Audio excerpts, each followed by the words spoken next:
2019an Errigorak lantalde bat osatu zuen Nafarroa hegoalde eta erdialdeko zenbait euskaltzalerekin. Helburua argia zen. Zonaldean euskarari auspo berri bat emanen zion ekimen iraunkor bat sortzea. Eta horrela jaio zen agerraldia. Erromatarrek Ager Baskonum deitu zuten zonaldeko euskaldun eta euskaltzaleen mugimendua. 3 helburu nagusi jarri zizkion bere buruari. Euskararen ezagutza bultzatzea, erabilera sustatzea eta gure hizkuntzarekiko jarrera baikorrak bir sortzea. Ez da gutxi. Eta hori guztia ekintza praktikoen bidez lortzea proposatu zuen.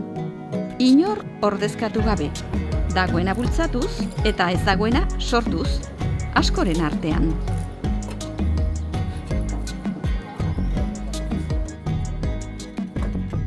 Guk agerraldiarekin lehenbiziko kontaktua edo nire kasuan lehenbiziko kontaktua izan zen plaken proiektuarekin.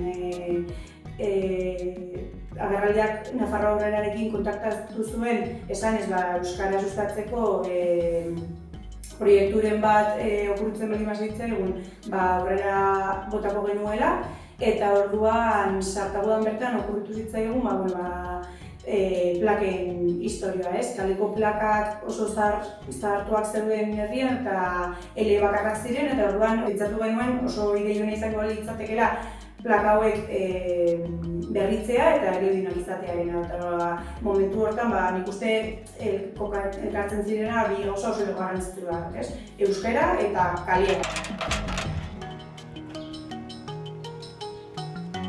Errigoraren udazkeneko kanpaina da agerraldiaren iturburu eta iturria. Bertatik sortu zen eta bertatik edaten du. Kanpainako saskien balioaren 25% Agerreko ikastolei, aekari eta sortzen bideratzeaz gain, agerraldiaren ekintza agenda ere finantzatzen baitu. Bertso eskolak, euskara egunak, elkar ezagutza bidaiak, ikerketak, sormen proiektuak, kirol talde euskaltzaleak, kontzertuak, mintzakide programak, enpresak euskalduntzeko euskara planak, kirol probak, topaketak, ludotekak, kulturekitaldiak. Bizitzaren esparru guztietara heltzen den agenda zabal eta emankorra erditu du agerraldiak azken 2 urteotan. Eta goldearen gisara atzean arrastoa utzi du. Nik esan nuke, bianan herriko hainbat inertzia apurtzen ari direla aisialdia euskeraz egiten den unetik, ez? Euskarari bere tokia eman diogulako. Honek suposatu du, euskara ari dela herriko hainbat esparrutan indarra hartzen, polikiroldegian, herriko plazan edo umen artean kalean. Eta guk orain arte pentsatzen genuen, bianan ezin zela euskeraz ezer antolatu, ze badirudi gehiengoak ulertzen ez duenez, ez dela ezer antolatu behar. Eta agerraldiak ekarri duena da, hori ez dela egia. Demostratu digu hori ez dela horrela. Zeren, bote prontoan etortzen zaizkit 2 ekimen, joan den ikasturtean gurean, bianan aurrera atera zirena, eta bata izan zen puntuala, enekantaken ekitaldia, eta bestea izan zen urte guztian zehar, aurrera eraman zen, ludoteka edo aisialdian euskeraz egiteko aukera hori, ez? Nuen eman zitzaiena. Eta euskeraz izan da dena. Eta nolabait, euskeraren unibertsoa gure ikastolaren saretik edo esitik haratago joan zen. Eta gero, pertsonalki helduontzat edo hiztunok garenontzat, enekanta kontzertuak suposatu zuen autoestimu igoera ikaragarri bat, ez? Momentu oso polita izan zen, eta aldi berean pandemiatik gento zen, eta elkartu gintuena lako festa giroan, eta alaitasunean, eta hainbeste jende elkarrekin eta guzti hori izan zen euskera, eta ardun hori izan zen super posgarria.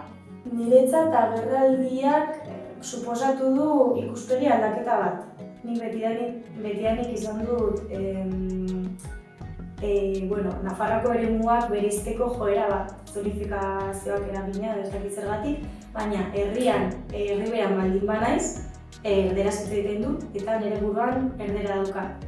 Baina gero lan egiteko Iruñara baldin banoa, etxipaldak eta egin behar dut eta euskaraz aritu behar dut. Orduan, agerraldiak erakutsi dit ez dela beharrezkoa muga fisiko bat izan, baizik eta mugak guk buruan ditugula.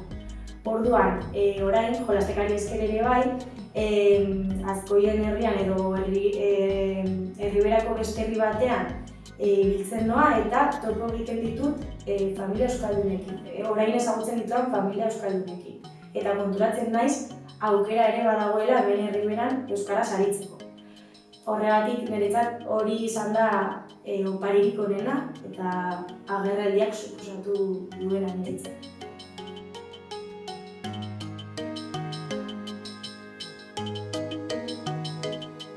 Zonaldeko euskaldun eta euskaltzaleen sarea osatzea da agerraldiaren egiteko nagusienetakoa. Eta hain zuzen, agendako ekintzak antolatzeko aitzakiarekin dozenaka herritara zabaldu du sarea dagoeneko. Bide beretik, azaroaren 5ean topaketak antolatu ditu Azkoienen, Garestik Kortesera eta Zangozatik Bianarainoko lurretan bizi diren euskaldun eta euskaltzaleek bat egiteko garaia dela sinetsita. Ez guztiok berdin aritzeko, baizik eta nork bere eremuan eta nork bere tresnen bidez denok sokaren mutur beretik tira egiteko.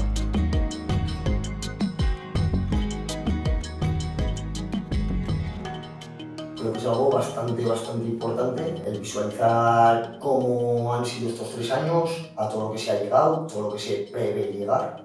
Juntar a la peña, que cada uno aporte sus ideas, sus formas de mejorar o qué se puede hacer y no sé, creo que las topaquetas creo que van a ser bastante productivas.